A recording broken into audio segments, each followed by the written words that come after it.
Subscribe করুন দর্শন television চ্যানেলটিকে এবং অবশ্যই বেল আইকন প্রেস করুন মুর্শিদাবাদ জেলার তাজা খবর সবার আগে আপডেট পেতে। লাইক কমেন্ট শেয়ার করতে ভুলবেন না। সঙ্গে থাকুন, দেখতে থাকুন দর্শন টিভি।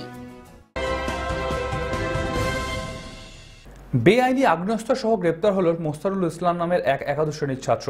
দ্বিতীয় ছাত্র শেরপুর নিমতিতা শামসেরগঞ্জের বাসিন্দা, তবে থাকে মালদা সুলতানগঞ্জ কলেজ মোড় কালিয়াচক এলাকায়। কালিয়াচক হাই স্কুলের একাদশ শ্রেণীর বছর 19-এর মোস্তারুলকে শনিবার সুতি চাঁদের মোড় টোল প্লাজার কাছে গ্রেপ্তার করে সুতি থানার পুলিশ। উদ্ধার হয় 12টি 7.6 mm পিস্তল, 8টি 8 mm পাইপগান, 24টি ম্যাগাজিন, 7.65 পিস্তলের 84 রাউন্ড গুলি ও 16 রাউন্ড গুলি। ঘটনাস্থল থেকে পালিয়ে যায় তার এক সাথী।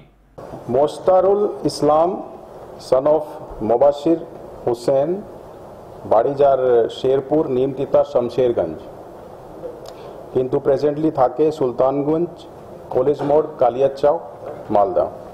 ওকে আমরা বেশ কিছুদিন থেকে আমরা ওকে খুঁজছিলাম। লাস্ট 3-4 মাস থেকে আমাদের মনিটরিংয়ে ছিল।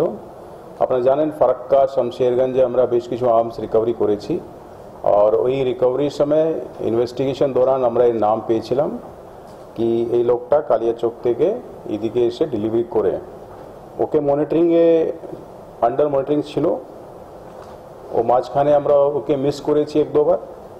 আজকে ওর সকালে আসার কথা ছিল কি সুতি এরিয়াতে চাঁদের যে টোল প্লাজা আছে ওখানে একটা ধাবাতে ওখানে আসবে ডেলিভারি করতে। দুজন থাকার কথা ছিল। पुलिस खबर पे रेड करे मोस्तारुल इस्लाम के अरेस्ट करे। एकटा लोग ओखान থেকে পালিয়ে যায় और ওর কাছ থেকে এই আর্মস অ্যামিনিশন রিকভার করা হয়।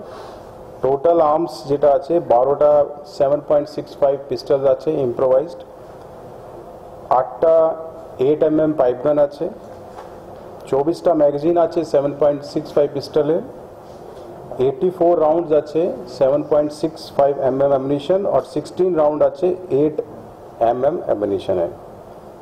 ওকে আমরা অ্যারেস্ট করছি और ওকে আমরা কালকে সকালে ফরওয়ার্ড করব और রিমান্ড জন্য প্রেয়ার করব।